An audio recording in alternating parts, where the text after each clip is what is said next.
ടേപ്പിൽ 4 track ഉണ്ടായിരുന്നു. അതായത് ഒരേ സമയത്ത് നമുക്ക് 4 സാധനങ്ങളുണ്ടായിരുന്നു.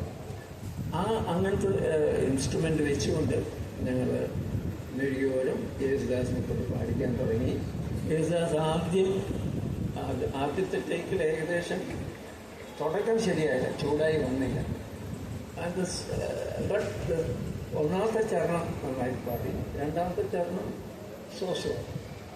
അപ്പോൾ ഇവരുടെ next take number 2. Take number 2, Yesudas was getting into shape. So he sang the Pallavi very well, and we already have the first chapter. Second chapter also he sang very well. എന്നാലും കുറച്ചും കൂടി എല്ലാം കൂടി ഒന്ന് സ്മൂത്തായിട്ട് വരട്ടെ എന്ന് പറഞ്ഞ് വേറൊരു ടേക്കും കൂടി ഞങ്ങൾ സ്റ്റാർട്ട് ചെയ്തു. അതും ഓക്കെ ആയിരുന്നെങ്കിലും എനിക്ക് പോരാന്ന് തോന്നി. 4ാമത്തെ ടേക്ക് എടുത്തു. അത് അവസാനിക്കുന്നതിന് മുമ്പ് ആ മെഷീൻ കത്തിപ്പോയി. ഞാൻ ബിലീവ് നിങ്ങൾക്ക് അത് പറഞ്ഞുകൂടാ. മെഴുകണം എന്നുള്ള പാട്ടിൻ്റെ 4ാമത്തെ ടേക്ക് പകുതിയായപ്പോൾ ആ മെഷീനിൽ നിന്ന് പുക വരുന്നു. മിസ്റ്റർ CD വിശ്വനാഥൻ എന്ന് പറഞ്ഞ സൗണ്ട് എഞ്ചിനീയർ ഷട്ട് ഡൗൺ എന്ന് പറഞ്ഞ ടൈപ്പ് പുക നിന്ന് കത്തിപ്പോയി ആ മെഷീനിൽ.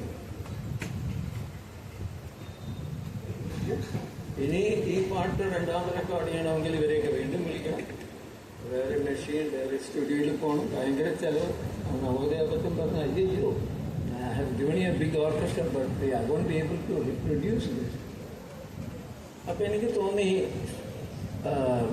മിസ്റ്റർ ജിജുവിനോട് പറഞ്ഞു, നമുക്കൊരു പണിയാം, ഇതിൻ്റെ അകത്തുള്ള നല്ല നല്ല ഭാഗങ്ങളെല്ലാം എടുത്ത് എഡിറ്റ് ചെയ്ത് സെലഫൈൻ ടേപ്പ് വെച്ച് ഒട്ടിച്ചു. അത് ശരിയാണ്. അതിന് പറ്റിയ ഒരാളെ അവർ കണ്ടുപിടിച്ചു. SV ശേഖർ എന്ന് പറയുന്ന ഒരു യങ് തമിഴിയൻ. He was working for Ceylon radio, and we approached him and he readily agreed to come and listen, and it was he who cut this tape so accurately and edited it and fixed it and gave it to us. ഇതാണ് നമ്മളിപ്പോൾ പറയുന്നത് അതിമനോഹരമായ പാട്ടാണെന്നൊക്കെ നമ്മൾ കൈയെഴുതി പാസ്സാക്കിക്കൊണ്ടിരിക്കുന്നത്. അപ്പം ഇങ്ങനെ ഒരു അത്യാഹിതം സംഭവിച്ചു. അതൊന്നും